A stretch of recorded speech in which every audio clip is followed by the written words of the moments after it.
Okay, I'm still in the snow and I want to show you guys and gals something here. One of the advantages of hunting in the snow. Now obviously, you already know, you can see the tracks. There's a deer track. Then going up this little ridge right here, going through these pines, and there's some hardwoods on the other side of that. So the tracks are really easy to see. And this is my gear, but this morning I come through here and take a look at this. Looks like a buck tried to make a scrape. How do I know it was a buck? Look at this rub right here. And the shavings are still on top of the snow. So the snow stopped last night at some point.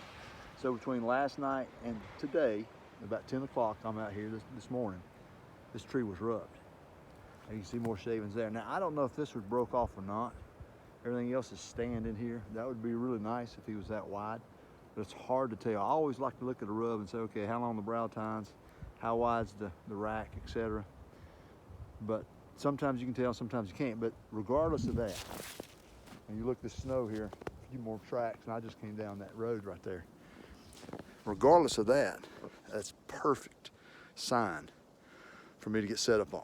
And I followed those tracks and they went off this other, well, it's not a ridge, but it's kind of like a little bench through here, and it drops off into a hollow. They went down in there. So I don't know if he's on the other side bedded down.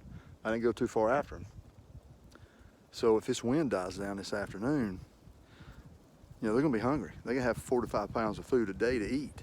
So what I can do is come up here and set up for this afternoon.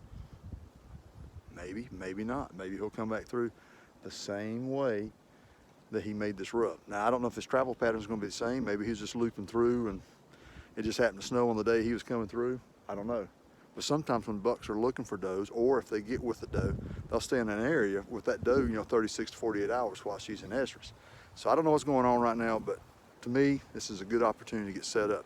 So when you're in the woods, especially when it's snowing, and I got sun in my eyes, take advantage of every bit of sign that you can find. We'll see you next time.